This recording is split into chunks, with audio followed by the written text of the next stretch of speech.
Welcome to the Geek podcast, where we're ready for the best of the rest. I'm here with my co-host Beej. I'm the best. You're the rest. Okay, we'll go with that. Today we're talking about the best of the rest because it's that time of year. When you guys have heard this, we will have already talked about video games because that's always a full episode. But because we record December wildly out of order, that's not the way we're experiencing it in real time. So I hope you liked what we said. We'll find out in the future. For us, though, we always like to do honorable mentions first, both for like our games of the year and then the best of the rest of the year. So when we get to our top 5, especially for like this episode, it's kind of like whatever, right? We stack everything that's not video games up against everything else that's not video games. But when we do our honorable mentions here to kick things off, we try to kind of like categorize a little bit so there's some clarity. So I think we're ready to dive in. Let's start with books from both of us. I feel like you have a lot more this year for best of the rest than I do in general. I don't know. I feel like I have a lot, but I don't really have a lot to say about them. Just like they're really good and I enjoyed them, that kind of thing. So like for books, most of mine this year were comics, actually. What I've actually read, I haven't been reading nearly as much as I wanted to. Like, so I've subscribed to Marvel Unlimited and I've been reading like the Spider-Geddon stuff that's been leading, or the stuff that led into the new Spider-Geddon storyline. And it's really, really good right now. And it's not on Unlimited, but I read the stuff that led up to it. So I read all the Amazing Spider-Man run that Dan Slott did. So he's off of it now, and it is just so good. He's the one who did basically all of the Parker Industries stuff, where Peter was the rich mogul and the rich tech mogul. Oh, and yeah, yep. It's over now. Like, it's completely done, and he's moved on, and there's different stories going on now. So I've been reading the X-Men comics that are on there, the new X-Men books, X-Men Blue and Gold specifically. I'm working through X-Men Red right now as well. That they've named them all in colors, but it's really fun because it's like that's the color of their uniform, obviously. But like X-Men Blue is the original X-Men that came back through time. X-Men Gold is Kitty Pryde running a team, and then X-Men Red is dealing with Jean Grey. And it's just, they're really good. Like, they're fantastic comics. So that's really been the most of my reading. I read the Ahsoka book that you recommended a long time ago, maybe years ago. Yeah, it's been a little while. It was one of the best Star Wars books I've read. Like, it would have been a good book outside of it being Star Wars. So I loved it. We've talked about The Collapsing Empire by John Scalzi, that you got me reading that when you told me it existed, and when I didn't know he'd even written it. So I listened to it on audiobook while I was running, and it is magnificent. It's like Dune without being the boring parts of Dune, and because it's full of political intrigue and interstellar and interplanetary politics, but at the same time, like, you care about the characters a lot more. And the then there was Consuming Fire is on mine too. So like book 2 in that series, that's one of my honorable mentions of the year. So like you and I are kind of right there. Scalzi series is just, it's a good one. Like you said, it's like a really solid, political drama, like political sci-fi kind of from Scalzi. It kind of feels like if Battlestar Galactica were a book. It's like if Battlestar Galactica and Dune had a book, or had a baby, not a book. A book baby. A book baby. That's what this would be, and I can't wait to get into the next one. It's one that I was going to listen to on audiobook while I ran, and then I lost all motivation to run, so it's still sitting there.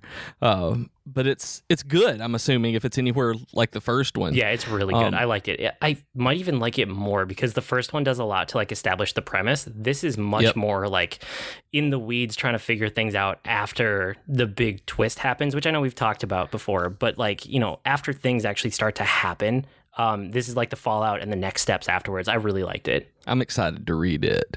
And speaking of Fallout and stuff, not the game, but Oathbringer, the third in the Stormlight Archive, that's probably one of the best books I've read in a long time. It's not quite enough to get into my top 5 because it's the reason I appreciated it so much this year was having done the entire Brandon Sanderson reread, that I read everything from the Cosmere leading up to it, so it really, really impacted me, but I'm not sure how I would have felt about the book in a vacuum or just part of that series alone, but it was great. I felt the same way. That's another one. That's funny. So 2 of the ones on your honorable mentions for books are mine too, so Oathbringer was right there.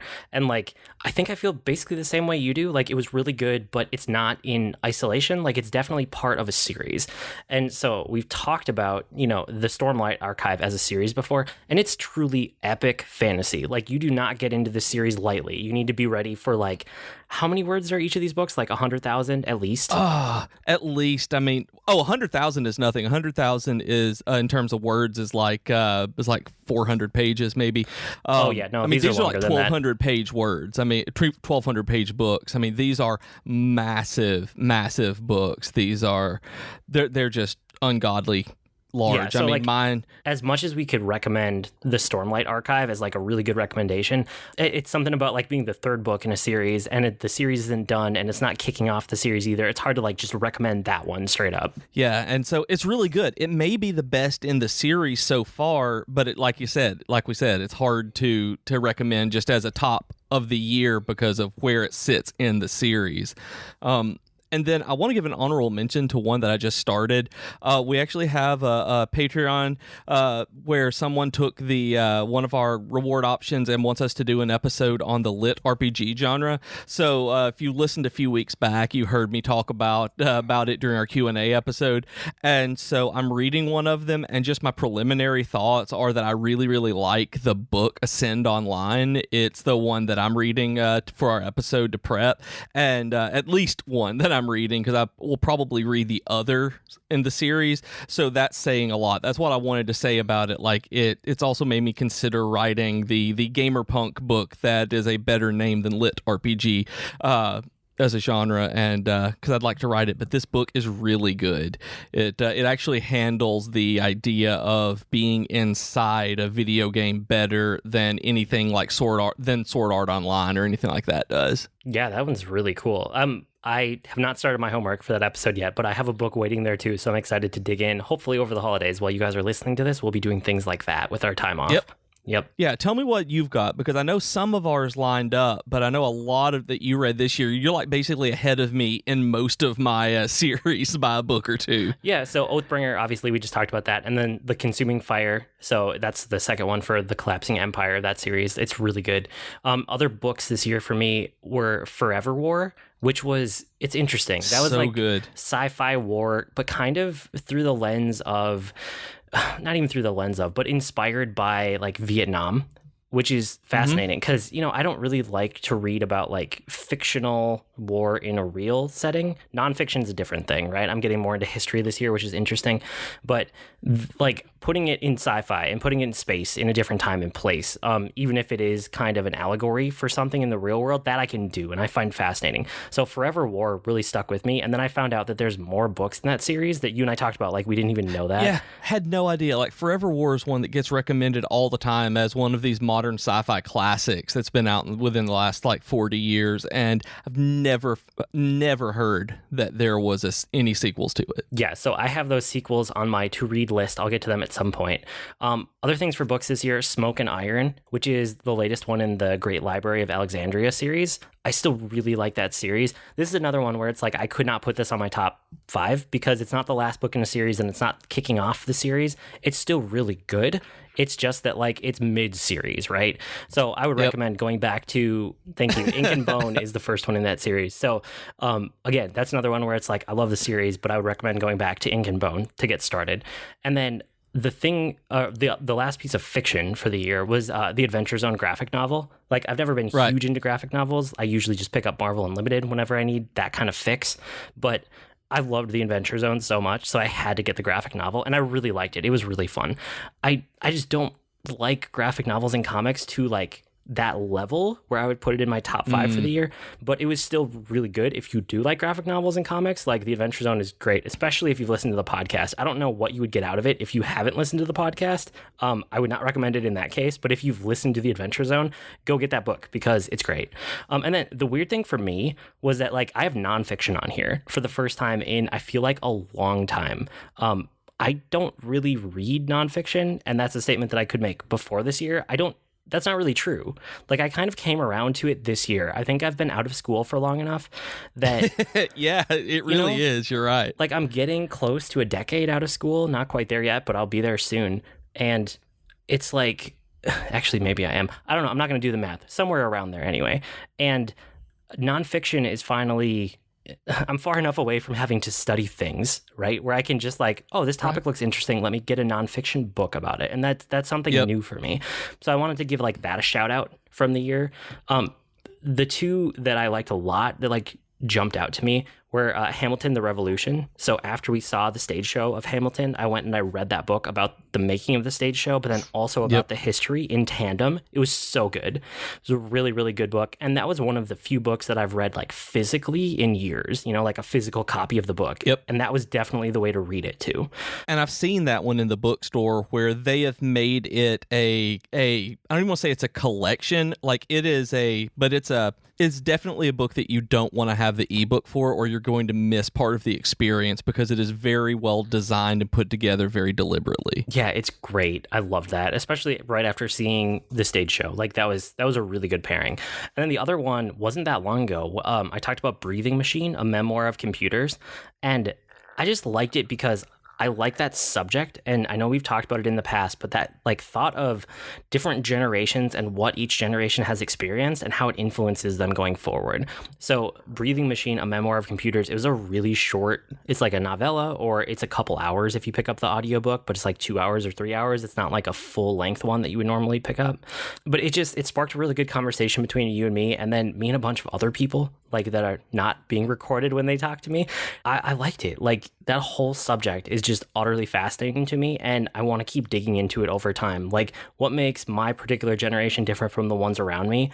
And it also kind of bleeds over into, I feel like I want to know a little bit more about Gen X that came like right before us. And then there's not really enough like data and real world examples of it yet, but give it like 5 or 10 more years and then we'll get a lot more data about the generation like right behind the millennials. Like they're coming into it all, right? We just need a little bit more time. So that kind of generational study is just so fascinating to me. And anytime that you can look into our generation, that Oregon Trail generation, like I talked about in that episode. I still love that name so much. It works. It does. Yeah, and that's still an article that I can recommend. If you just Google the Oregon Trail generation, I'm sure it will pop up.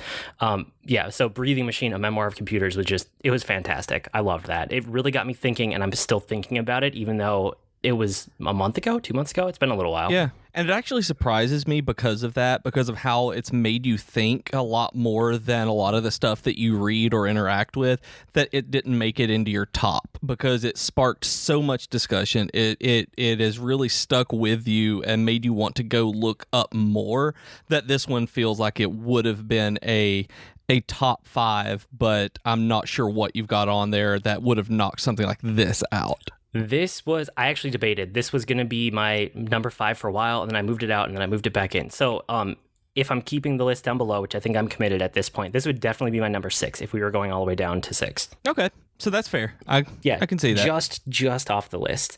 So that's it for books. In the honorable mentions anyway, they'll show back up once we get to our top 5 each. But then for movies and TV, you have way more than I do. So why don't you kick us off? Okay, so for movies this year was really weird for me. Like when I was going through everything and watching and looking back at the stuff that I've watched, I was like, what have I watched this year that was really worthwhile? What was actually good? And like we were talking earlier in the year, how the first one I wanted to talk about was Crazy Rich Asians, because it made me realize that when Jennifer and I were in the theater, that we don't watch a lot of movies that aren't blockbusters, that we don't go to the theater and see a lot of movies that aren't, basically, I think Capsule J is the one who said it, that aren't owned by Disney, because we have Star Wars, Marvel, and then Disney and Pixar movies. So there are so many things that rarely do we step outside of that, because that's pretty much all the properties that we love. And so Crazy Rich Asians was not only a really good movie, but it also made me really think about like my movie going habits and how I consume and watch that stuff. So it's been interesting to try to just think about that as I look at what I'm going to see. But that said, like there's a lot of comic book movies, there always are, and this year was a really good year for comic book movies and superhero movies in general, because I've been burned out on them. I've been really hitting that superhero fatigue, and this year there were enough different kinds of superhero movies that I feel energized to watch more of the traditional ones again, like Avengers Endgame. I look forward to it a lot more than I did because Black Panther came out this year, which I think is just fantastic. If y'all haven't listened to the episode we did going back where we talked a bit about Black Panther, we never did a full episode on it because we're not qualified to really speak to what it's doing, but we've talked a little bit about it earlier this year, right around the same time, that it's fantastic. It is. Yeah, I mean that one's on my honorable mention list too. So I'll jump in here a little bit. I love that it's not a typical superhero like structure or story. And the other thing is like I'm just so ready for perspectives that are not straight white male. Like that's me, right? Like from my perspective, I've been getting that fan service my entire life. I've grown up alongside it. I'm sick of it at this point. Like I want other perspectives. Please give me stories from people that are not just like me. Like I'm so bored of it. So like you said, we're not nearly qualified enough to talk about Black Panther and what it means for society in general and how our media is getting like more progressive in a great way, even though all that's true. But just being able to see a story that's not from that typical perspective and have it still resonate with a large audience was amazing. It's fantastic. Like I think you and I just want more of that in general. Yeah. And I feel like it is that kind of privilege for us to say, I'm tired of seeing this representation of me. For sure. Without a question. Yep. And it is. I mean, and I recognize that, but it is something that I'm glad to see representation of other groups that are getting the service they deserve to have on there with Black Panther. And the only thing I'm going to say on it that I learned, I went to an academic panel on Black Panther, and it was talking about the names of the characters and how they're used, and it was talking about the Afrocentrism that was going on and bringing in all of the African cultures in there. And there was this professor talking about how Eric Killmonger was going by the name and people called him that but never used his real name, and it made me realize and think that the way that it had taken his name, that's a very important thing when you're looking back in at U.S. history about taking people's names through slavery. And it was like when they started calling him that, I was like, I am not qualified to know all this. This is important. And it made me realize how important that movie was for being a superhero movie. And so it was just really interesting. But outside of that one, Deadpool 2 came out this year, and I did not want to go see it. I loved the first one, but I didn't want to get out of the house. I was super depressed. It was a bad time. And I don't remember if my mom was sick or had just passed away, but I was still in that depression of not wanting to leave the house. Jennifer made me leave the house, and it was wonderful. It was so much fun to see a funny movie like that took the superhero stuff I was really tired of and did something new with it. So I absolutely loved Deadpool 2. It may not be anywhere near as good of a movie as I'm thinking it is right now in hindsight, because I was in the perfect place for it, and it really helped get me out of a really depressive place. And then that same thing happened with Teen Titans Go to the Movies. I swear, Teen Titans Go to the Movies is the best superhero movie I've seen all year. It's magnificent. Wow, that's a big statement. It is really good. And I say that it's the most fun to watch of any of them. Like, it is obviously not as important as Black Panther. Don't get me wrong. It is not socially important. But Teen Titans Go to the Movies was the funniest, most interesting superhero movie and most engaging one that I've seen. And I actually hurt myself laughing so hard going to see that movie. Like, it was great. It's not for everybody. If you didn't like the TV show, you won't like it because it is that kind of manic, bright, all over the place movie. But holy cow, it's good. Like, I liked it better than any other superhero movie I saw this year. Like, great movie. The last 1 second of the movie is worth every bit of it to me. The literal last 1 second is worth watching the entire rest of the movie for. So yeah, how's that for something for y'all to go watch? And so The Incredibles 2 came out this year. I talked a lot about it. Jennifer and I talked a lot about it.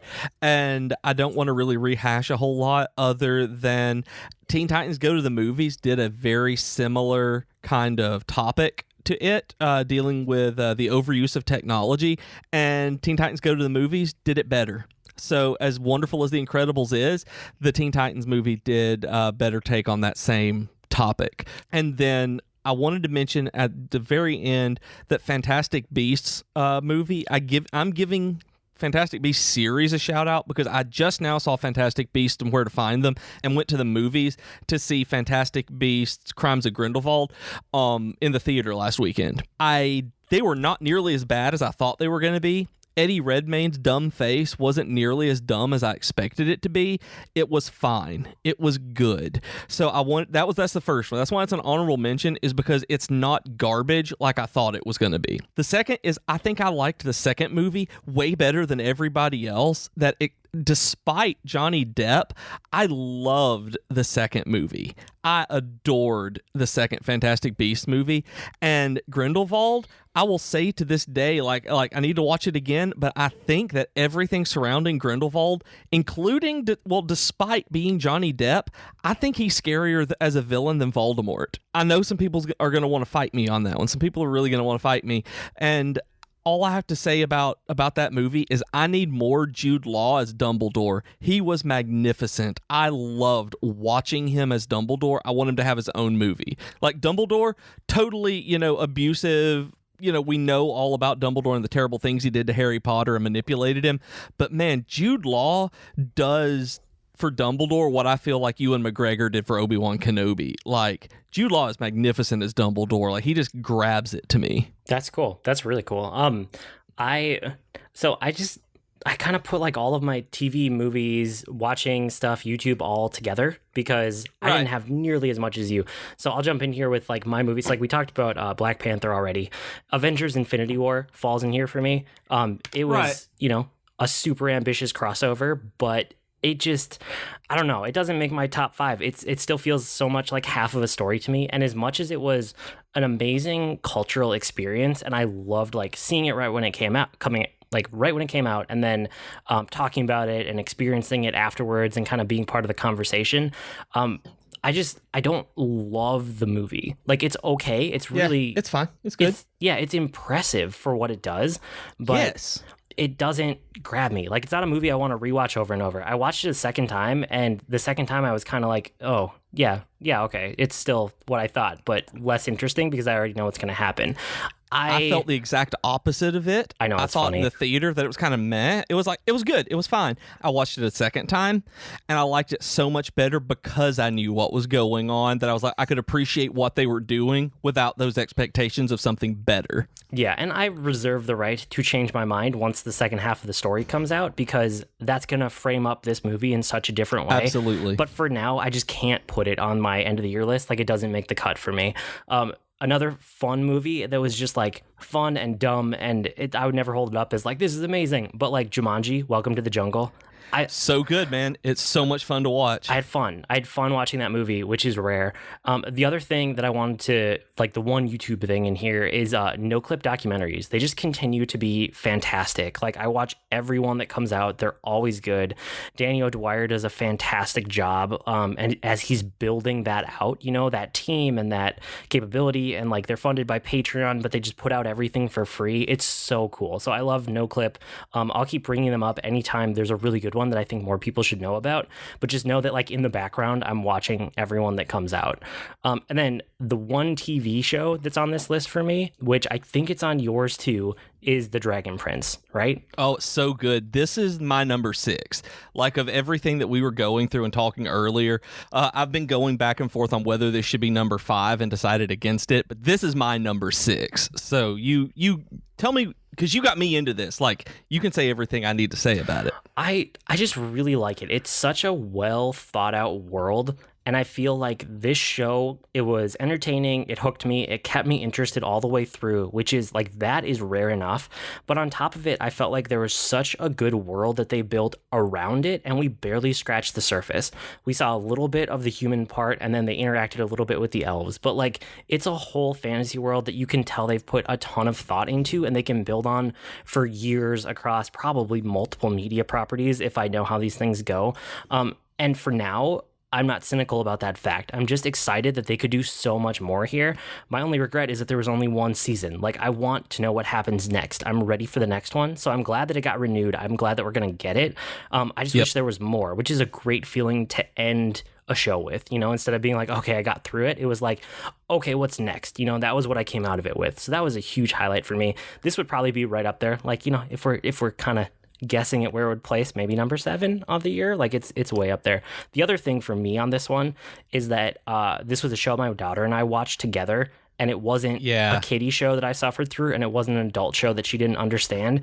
It struck a perfect middle ground, and I've never had a show like that with my kids before. I'm sure I will in the future, but this is the first one that I got to experience, and you can't take that away from me, right? Like, that was just so cool, and she's excited to watch the second season with me. We watched it over a series of a few weekend mornings, so like, I am pumped to do that with her in the future. And that makes me so happy, because having gone and watched it alone, I can see that. I can see how a kid would get into it and just absolutely love it, and how as an adult there was a lot going on there where they made enough jokes and the story was engaging enough to really keep our attention, that the animation is beautiful. The people who made this knew exactly what they were doing in building this world. I'm very excited for what they're going to do in the future with season 2 for this specifically. Yeah, it's so good. I'm just excited for more from that team and that world and all of it. I'm ready.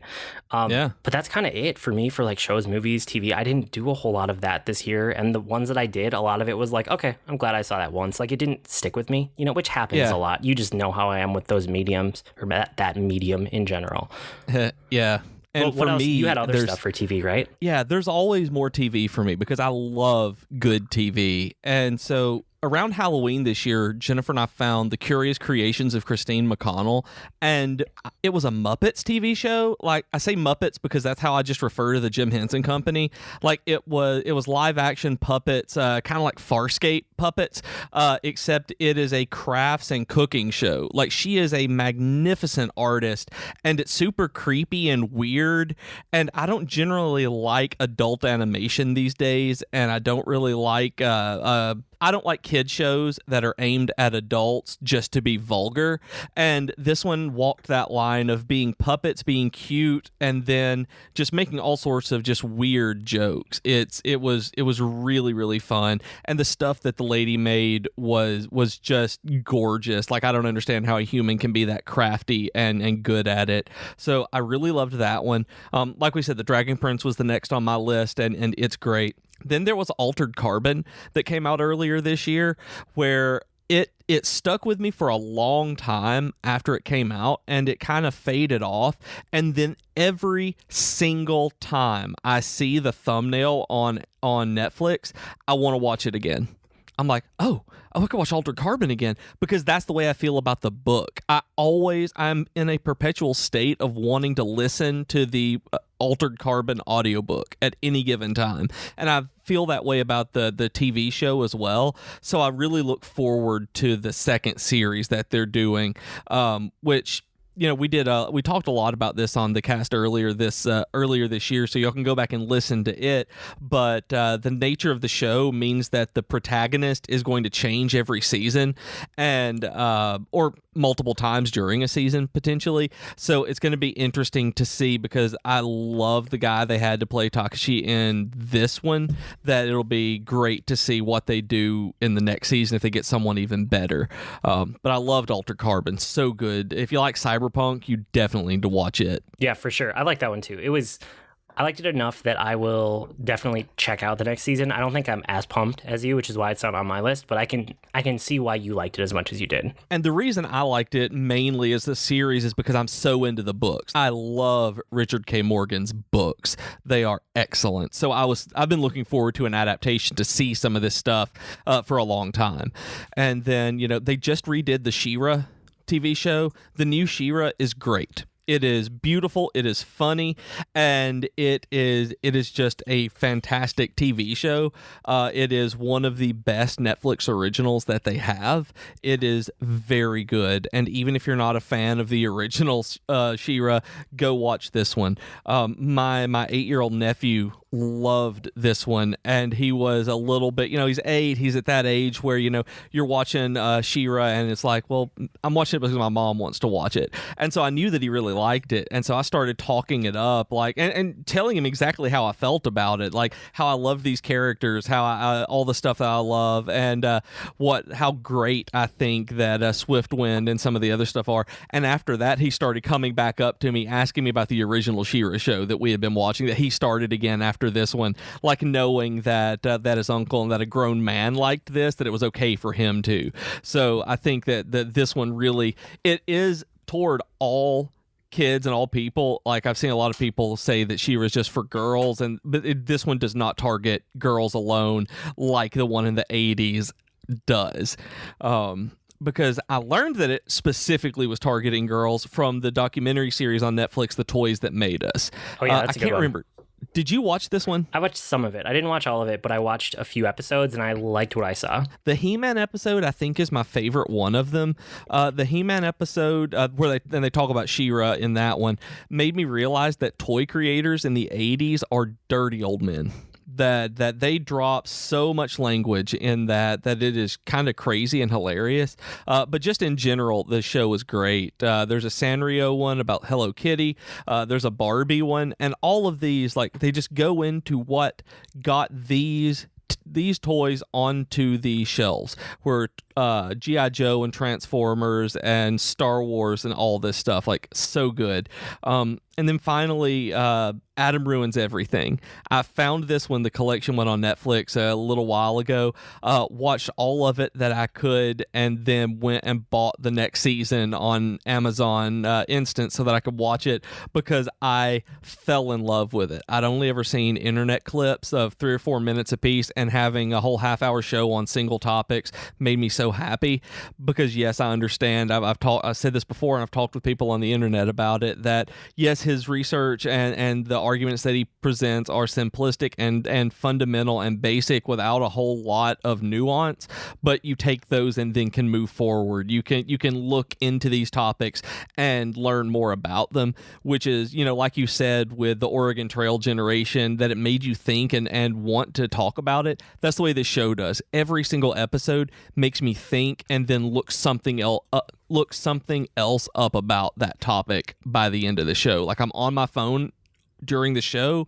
because I want to know more about it right then, and I'm so interested in the topic. That's awesome. Very good show. That's so cool. One of our listeners, actually, I think it was Matt on Slack, told me that there's a podcast for that too that I haven't checked out. But if you guys like that show and didn't know it existed like I didn't know, there's an Adam Ruins Everything podcast as well. Yeah, that's awesome. Okay, so before we dive into our top 5, don't forget there's other stuff on the network. There's Geekitude with Joe Hogan and Ray Vargas, Tea Time with Katie and Chelsea. We love them. They're amazing. Just want to give a quick shout out. I don't know what's on those this week because they might be on hiatus, and we're definitely recording way ahead of time. So who knows? But check out whatever the last thing in the feed is. It's always worth your attention. And then instead of telling you, how you can support us, you guys probably know that by now, but we save our review asks for like once or twice a year around the holidays. So I'm going to say reviews make a huge difference. Just go in, give a star rating, give it a thumbs up, give whatever on whatever platform you're listening to this on. I see the usage statistics. Most of you are listening to this on iTunes, so that's a fantastic place to leave us a review if you can. Sometimes you have to pretend like you've never heard of the show before and search for it, and then you can leave a review. I don't know why they do that, but they do. Yeah, and it's really weird to leave a review on iTunes. Yeah, but we save it up so that when we ask for it, that we really mean it. It's not just something that we read every single week. So, like, that is how you can help new people find the show. Like, honestly, if you want to help the podcast, the number one thing you can do outside of Patreon is to leave a review and a star rating. Yeah, it makes such a huge difference. So that's our ask for the week. What else? Do you have anything else to say about reviews? Please? But really, they help more than people know, whether it's a book, a podcast, anything at all. If you like it, reviews really do keep content relevant and keep people finding it. So please, that would be fantastic. Please. Okay, Let's get on to our top 5. That's enough begging. So I'm gonna go first because I want to end on your number 1. I think that's a good note to end on. So I'm gonna go first with my number 5, and we'll make it work. My number 5 this year is a piece of hardware. It is my new iPhone. So I have the iPhone XS, and I did not realize how much of a difference it would make in my day-to-day life. And it's weird to have like a piece of hardware so high on my list like this that's not a video game console. I mean, I know I've talked about like last year Switch would have been my top if it was, hardware instead of just software for our video game episode.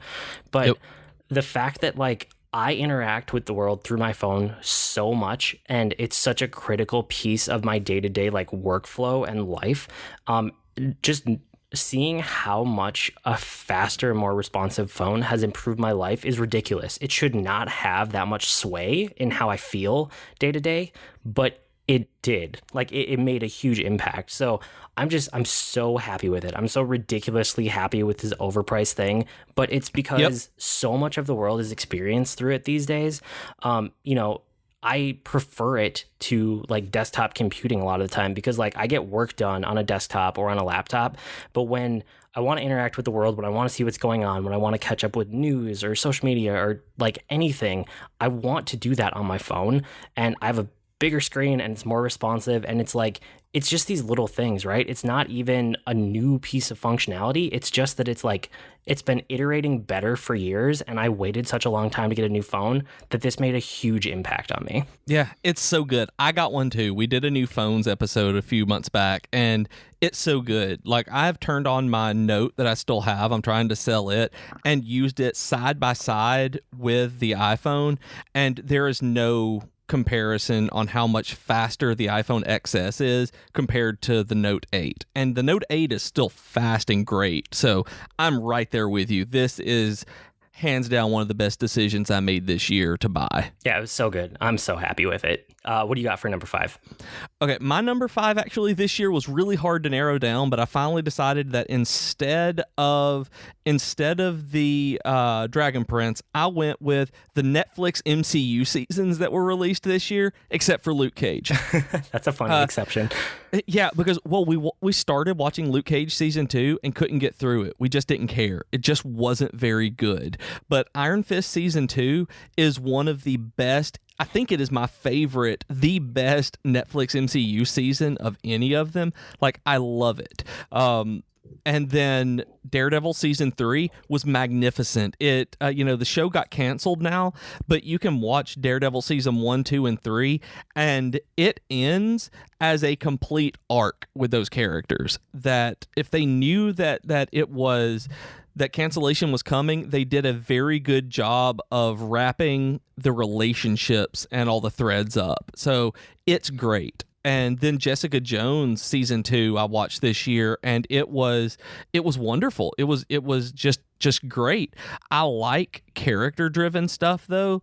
And this one was so character driven. It wasn't as intense as season 1, but it's also because I love Jessica and Trish and Malcolm, and I love watching them interact. That because this was a character driven season and there wasn't necessarily a gigantic supervillain epic threat, it was wonderful. I loved it. So Netflix really did a good job this year on all of their seasons that just, and the shows that got canceled, except for Luke Cage. Luke Cage, you dropped the ball, and I just don't know. I don't know if I'll eventually finish it. And I mean, watching Iron Fist season 2 made me go back and rewatch Iron Fist season 1, and knowing what happened in season 2 made season 1 not quite so garbage awful. Like, I enjoyed it because I knew how good season 2 was. But man, Luke Cage season 2, so hard to get through. And part of it's what they did. Yeah. I'm glad that you liked it, even though I bounced off most of it or I scanned through it without like watching. I'm glad that like you latched onto it and you still liked it as much as you did. That makes me feel better about it as a series or as like a collective, like the Netflix MCU. Yeah. The only thing that I haven't seen at this point is I've not watched, and The Defenders. I actually watched The Defenders as well, so I loved it too. The only thing that I haven't finished is The Punisher season 1. And it's not because it's not good. It's because it's very serious and thoughtful, and I haven't been in the mood for that so much. And then Luke Cage season 2 because it's kind of a hot steaming mess. Okay, that's fair enough. My number 4 is actually from the MCU also. So this is where that rule that we talk about up front, that this is really about like what we experienced this year, not necessarily what came out this year, even though it's mostly things that released during this year. But that comes into effect here for me. So number 4 for me is Thor Ragnarok. For me, I experienced this for the first time. I watched it for the first time after our end of the year episodes from last year. So that was something that like it kind of fell in that weird middle ground between like we had recorded our episodes, but it wasn't quite January. But in terms of the podcast, I experienced this one in the last year. And the thing with it is I've rewatched this a bunch since then. Like it's come up on the podcast a few different times because I rewatch it and like I see new things and I like it. And it's so rare for me to want to rewatch a movie more than once. You know, sometimes I'll be like, okay, I don't think I caught everything. I'll watch one more time. That's rare enough for me to watch something. I'm probably on like, I don't know, 6, 7, 8 watches. Like, I think this is already the MCU movie that I've seen the most times out of any. And I think it's the best. I love it. Like, it's so good. And like, I ignored it for the most part when it was in theaters. I saw it in like the last week or two that it was in theaters before it was gone forever. Okay. Like over the holiday break last year. And I almost forgot it for this list because it was like, oh, it kind of fell into last year, but it was kind of this year. It was one of those like super geekery things where we talked about when we came back for, you know, season 3 to start up. But I just loved it. Like Thor Ragnarok is such a good MCU movie and it's funny, but it has enough serious to it. There's a good story there. Like it's engaging, but it's also, it's fun and enjoyable on rewatches. It's just so rare. And I can't even put it into words. You can hear me struggling here because I don't normally rewatch movies that much. And this one I've rewatched over and over. And I would gladly go rewatch it again right now. So it has to make the list for me. It just has to. And it's one of those movies where we will get into a specific, I want to watch Thor Ragnarok mood, where that's the kind of movie that we want to watch. And it just does everything so well that it's very hard to describe, like you said, what it does that's so... what specifically that makes it so good, but just the entire package. It is a magnificent piece of storytelling, and y'all should watch it if you haven't. If you've avoided it because of the other 2 Thor movies, this is Guardians of the Galaxy 3. Just go watch it and you're fine. Well said. What's your number 4? My number 4 is a documentary from YouTube, just like one of yours with the no clips, except mine is called Where Dreams Go to Die. There's a YouTube channel called The Ginger Runner, and he did a documentary over trying to do the Barkley Marathons in East Tennessee, which is the hardest hardest trail race in the world. Like people don't finish it most years, and you and I have talked about it a lot, but it was put out earlier this year as a he didn't do it as a crowdfunding thing. He made the documentary and he put it for sale. I think it was like $9 to buy or like $13 to buy the one that when the commentary came out later. And so I bought it with the commentary and still haven't gone and listened to it, and I really need to, but it's free on YouTube now. Like it was just sold at the beginning when he was just putting it out initially, and I bought it, and it was so good that it made me feel for the people who put themselves through such physical torment. It makes you see the Barkley Marathons in a completely different way that you don't see in the movie called the Barkley Marathons or any of the other documentaries about it, or really in the articles that you can read. Where Dreams Go to Die is really appropriately titled because these people are beating themselves to achieve the dream of winning it, really, and or completing it. There's not even a winning it, and they fail. Like it's you will probably fail at this and keep going back. Like I think it's been 3 years in a row he's gone and not finished it. So very good movie, very, very emotional and incredibly well put together. I love the cinematography in it. He knows how to show off the beauty of East Tennessee because the mountains up there are beautiful. Like the way the landscape works, everything up there is great and beautiful, and they really show it off to the best effect in this. Like I cannot recommend it enough. It's free on YouTube now. You can just Google or go on YouTube and find Where Dreams Go to Die and watch the entire hour and a half to 2 hour documentary. It's so good. That's awesome. Yeah. My number 3 is a book. So I'm getting into books here. Blood, Sweat, and Pixels by Jason Schreier. which he's a reporter from Kotaku, which I think I mentioned when we talked about this book. But this was like one of the two, the other one here is coming up as my number 2, that like kind of got me back into that nonfiction mode of reading. And then I got into, like throughout the course of the year, I got into like some historical books, and you could kind of like documentaries and war history. And then that led to all sorts of other like, oh, what else is going on for nonfiction and stuff like, the Memoir of Computers that we talked about earlier. But this is one of the 2 books that really kicked it off. And Blood, Sweat, and Pixels is all about behind the scenes of making video games, and it follows, I think it's 10 different games that are like really big, well-known games for the most part. I think there's a couple smaller ones in there too, but games that you would know and that you've probably played if you're a gamer, that have come out in the last handful of years. And Jason just has like such good behind the scenes reporting that you feel like you understand what went into the development or what the challenges were or like things that they ran into.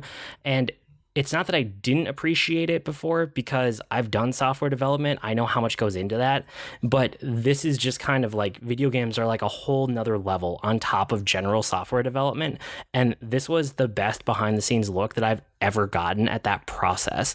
So for helping get me back into nonfiction, and then also for giving me a new perspective on video games, which I love and is like my primary hobby, Blood, Sweat, and Pixels makes the cut for me for number 3. I'd totally forgotten about that. You mention it and you talking about it here. I'm like, yeah, I remember you talking a lot about that. That sounded super great. And then I never thought about it again. So thank you. Yeah, it's really good. You should read it at some point. You'd like it. What's your number 3? My number 3 is actually The Good Place. I think you bounced off of this one, didn't you? Or have you not tried it? I tried. I got through a part of an episode, and it was okay. It is, well, okay. So it's done by the same... I shouldn't say that it was just okay. I should say it wasn't for me. That's what I saw. Like, I should probably give it another chance because you love it so much, and I've heard good things from other people. But my first reaction was just like, oh, this isn't my kind of show. It's so good. I don't know if it's your kind of show or not. I can't remember, honestly. Did you like Parks and Rec? Yeah, no, I loved Parks and Rec. Okay, you really need to give this a shot. You really, really do, because it's made by the same guy who did Parks and Rec. And it is, there are some Parks and Rec kind of Easter eggs in there, but never a crossover or anything. He said that. But it's about people who have died and gone to the good place. And there's a lot of twists. There's a lot of philosophy in this, actually. And it has become the smartest, one of the most enjoyable shows. Like, there are 2 shows that I keep up with every week now, and it's my 3 and my number 2. And The Good Place is one of those. Like, it reminds me of Lost in 22-minute episodes as a comedy. It's got Kristen Bell and Ted Danson in it, and I just adore the entire cast. That everything about this show is so well put together that it's very thought out, and it's obvious from the direction of the show and how the story is unfolding that they know where the show is going. Unlike Lost, they're working towards something. And even this past week's episode was like, oh, did not see that coming, where there are actual twists at the end of each episode that make you want to keep watching, and it's smart. Like, I've learned things from watching this, and it's a silly sitcom on NBC. Wow. That's interesting that like your number 3 and your number 2 also went together. Why don't you just jump into your number 2 then, if they tie so close together? Okay, so my number 2 is Crazy Ex-Girlfriend, and it is I think it's my favorite TV show at this point. My wife found it, and I had avoided it on Netflix, just seeing it. I'm like, it looks fine. And it does so many things so well. It's about a woman who is sad in her job, hates her life, sees her ex-boyfriend in New York, thinks that if she gets back with him, everything will be better, and moves to California where he lives. Very cliche, very, normal, and that's the point. Rachel Bloom and the other creator, whose name is leaving my brain right now, have put this together to kind of break a lot of romantic comedy tropes and a lot of mental health issues. Actually, as you go through the entire show, you realize that the Crazy Ex-Girlfriend thing, that's while it's played for comedy in season 1, by the time you get to season 4, and we're in the final season now, and they knew it, and they're wrapping it up and actually telling the story, by the time you get to where we are now, you learn that they're actually handling the crazy ex-girlfriend part, the crazy part, in the best way I've actually seen mental health portrayed on television ever. The way that it handles themes like suicide, the way that it handles the idea of getting a personality disorder diagnosis, the way that it handles the people in your life reacting when you're going through therapy and like doing all sorts of crazy things, like breaking in and burning down someone's house.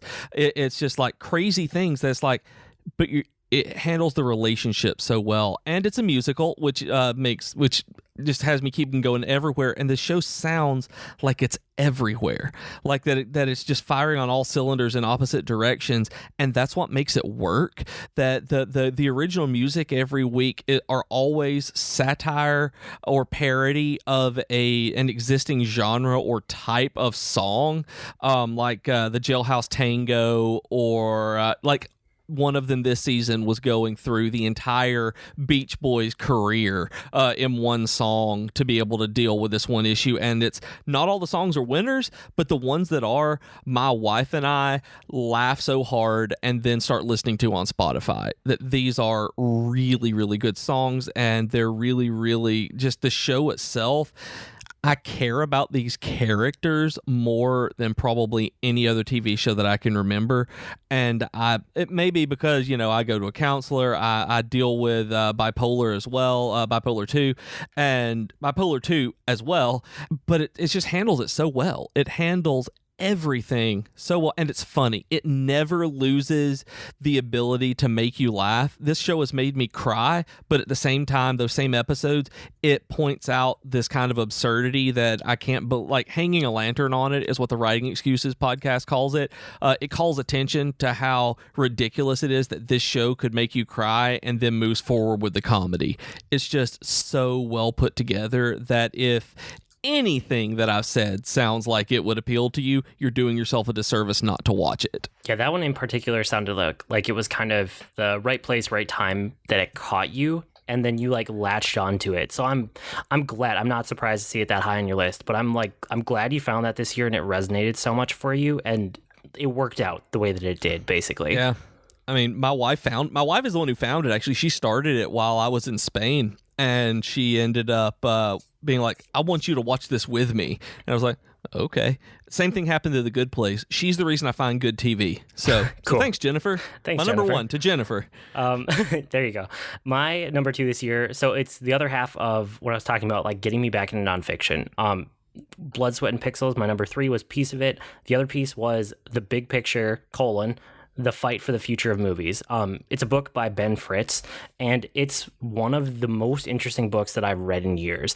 And I don't know how much of it is that it's a super interesting book, which is, I think that, but also it's that my background is in video production and media analysis, and like that's what I went to school for.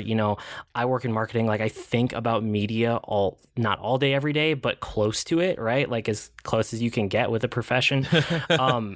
And I have so much background in this to see a behind the scenes, and that's what this is. It's really an in-depth dive behind the scenes of a movie studio while they're struggling to adapt to what Hollywood has become and what the modern movie industry has become and is becoming. It's still in the process of becoming. It all came out because of the leak of the Sony emails, and those basically gave Ben Fritz an opportunity to go back and see all of these like behind the scenes emails over the course of years at Sony Pictures. And that's what the book is about. It's just a deep dive into that. It's so fascinating. So if you ever wonder like why blockbusters seem like it's the only thing that's coming out anymore, and we don't get the same kind of movies that we got 5 or 10 years ago, and why things are shifting to streaming and Netflix, and what those platforms are doing to the industry as a whole, and why are you suddenly seeing so much that looks like it's geared for China instead of geared for the US, all of these things are answered in the book. But it's like, I don't have time to go into all of them here because it's so well talked about in this book. I just love it. Like, it resonated with me because of the industry and the subject matter, and I really want to go back and reread this one soon because I got so much out of it. I'm sure if I went through again, I would get even more out of it again. Yeah, this one has actually made me, what I was saying earlier, the movies that Jennifer and I have gone and seen this year and really thought about it because of this movie, or because of this book. I realized because of what you were talking about being geared toward China and the upcoming middle class and all of the things like that were impacting how much money the studios were making. I learned because you learned from this book. So I need to go and read all of this just to have a full grasp on that idea, because it affects all of us because we're media consumers. Exactly. Well, and even things like what the MCU did to destabilize everything else out there, and why everyone is trying to come up with a cinematic universe now because of all of the reasons you can tie things into it.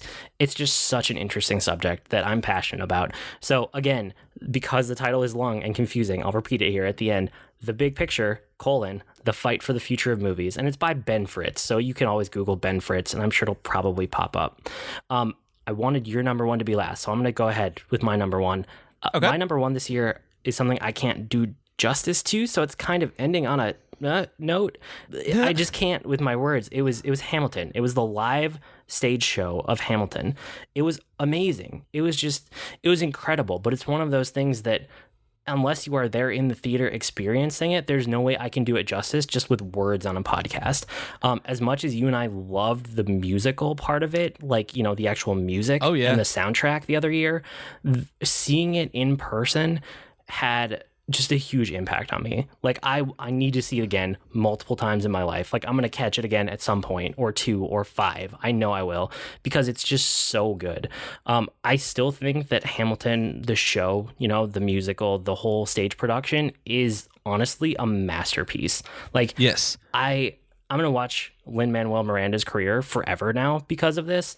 And it's one of those things that you never know. Like, he might never recreate or come up with another masterpiece, because sometimes you just hit something and it's like, wow, how are you ever going to surpass that? And I hope he does, but I don't want to diminish what he did here. I really think that this is the best musical that's ever existed.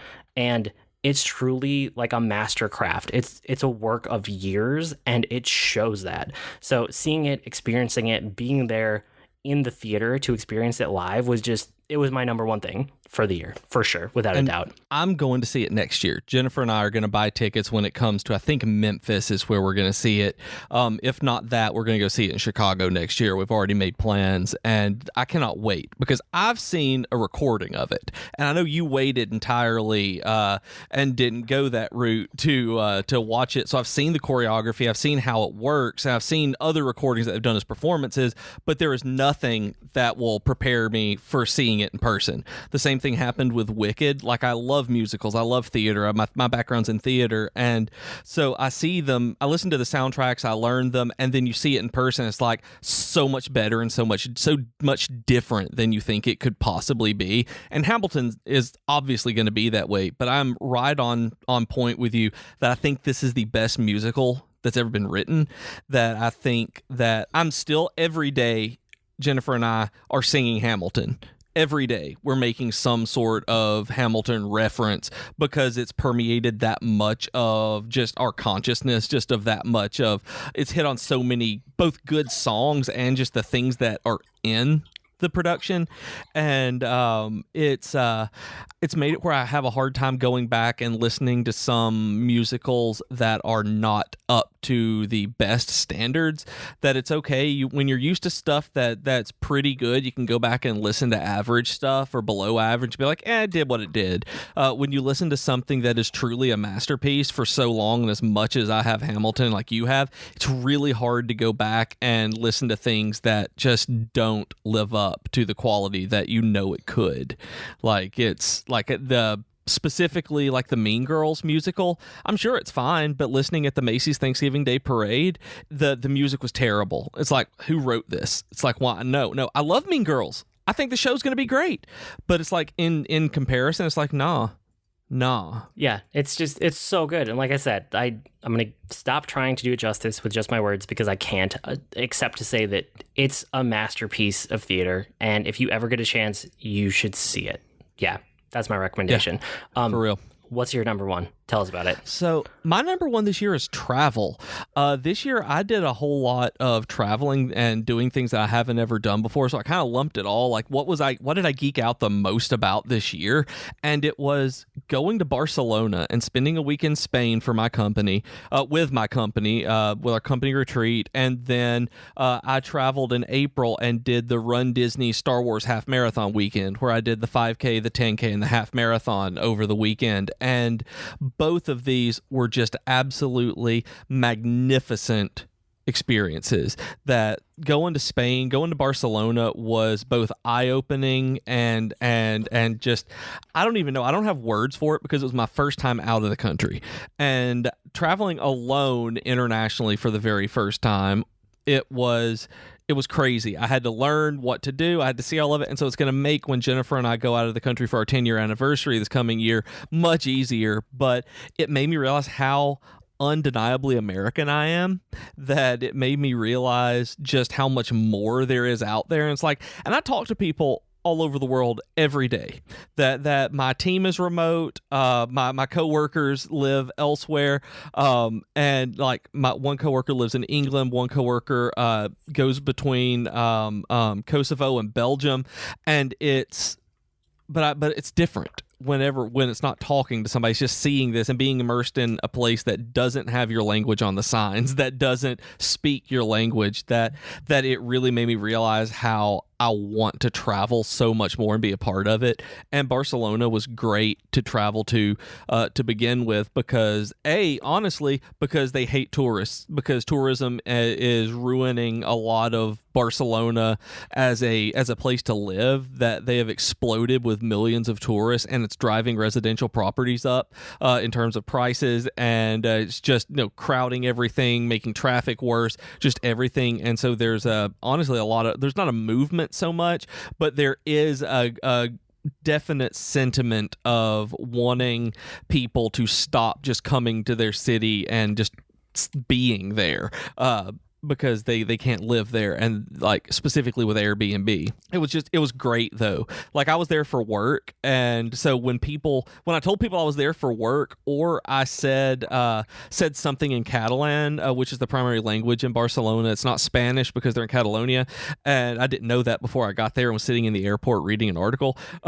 It's trying just a little bit made so much of a difference by just not being just another American or just another foreign visitor coming in and taking it all for granted. So like just even small things like that made me realize just how much there is out there and how much more I want to see of it and how much time and money I want to dedicate to doing it.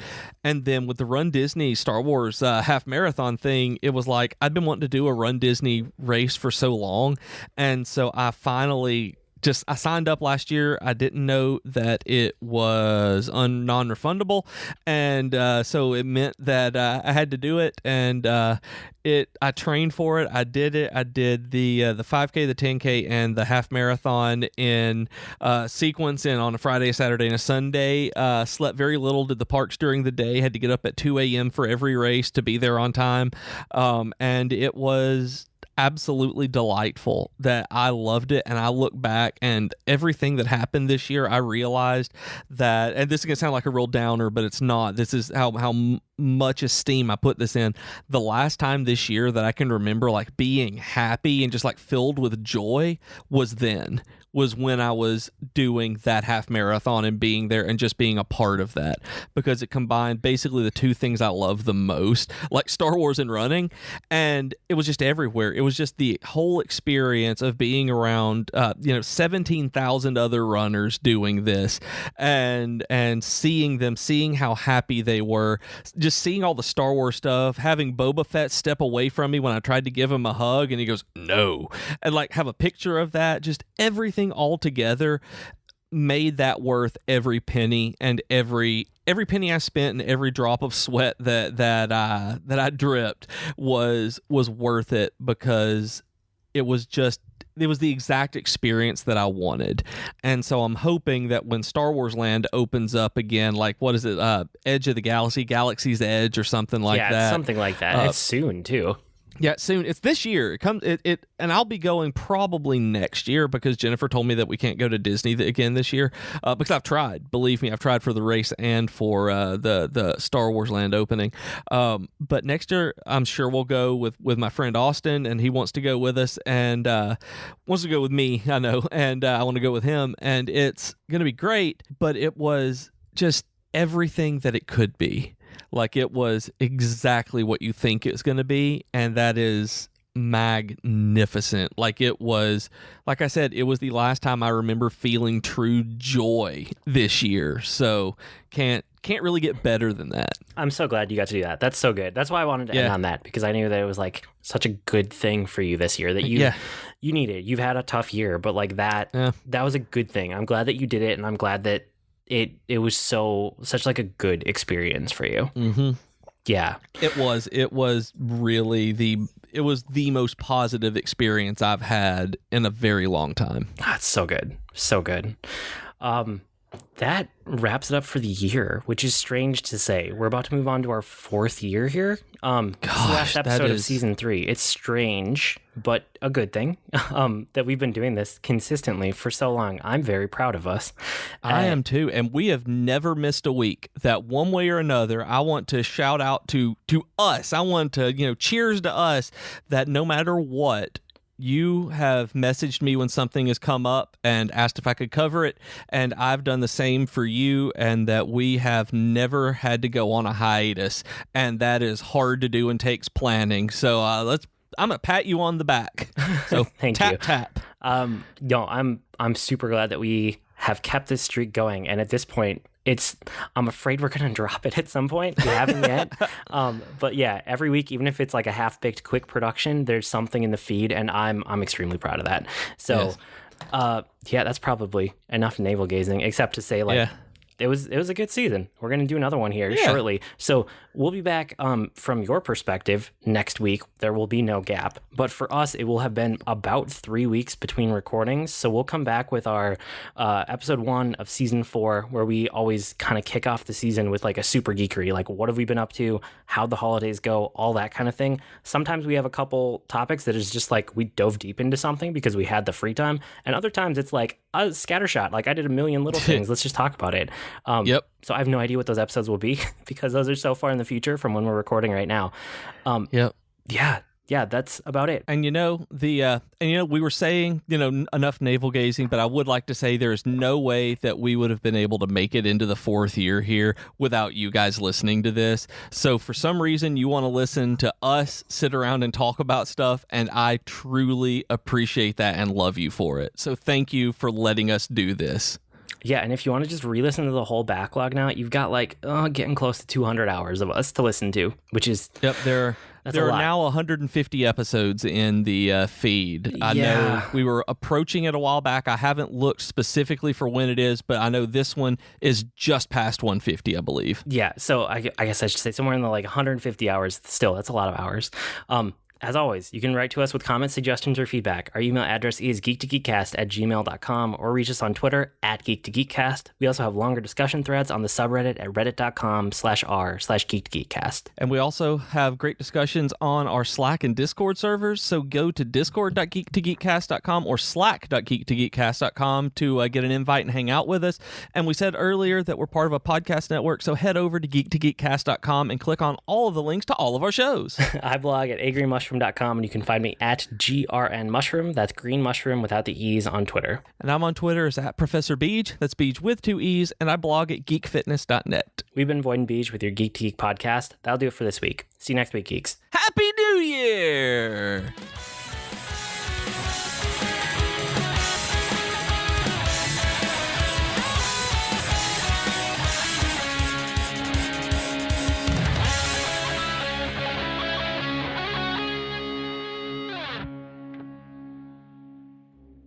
Hi, Hi everyone, I'm Katie. And I'm Chelsea, and we are the hosts of Tea Time with Katie and Chelsea. We are two best friends who love pop culture and talking about pretty much whatever we want. Katie! Yes? Stop thinking about Zac Efron and tell our future listeners what some of our latest episodes have been about. Well, we've talked about Zac Efron. No, get it together, Katie. Fine. We've talked about fan fiction, classical literature adaptations, favorite TV couples, and so much more. So grab your cup of tea or whatever your drink of choice is and download our podcast today. Hi, my name is Joe Hogan, and I'm a geek. And if you're currently listening to this, there's a good chance you're a geek too. So check out my podcast, Geektitude. Each week, I talk with somebody about their geek aptitude. Sometimes I talk to people in a geeky profession. Sometimes it's someone doing something really cool with their geekiness. Often it's another geeky podcaster. But it's always someone who wants to share their inner geek. So join me each week as we come together to geek out about all the geeky stuff we love. And remember, this week, keep it geek.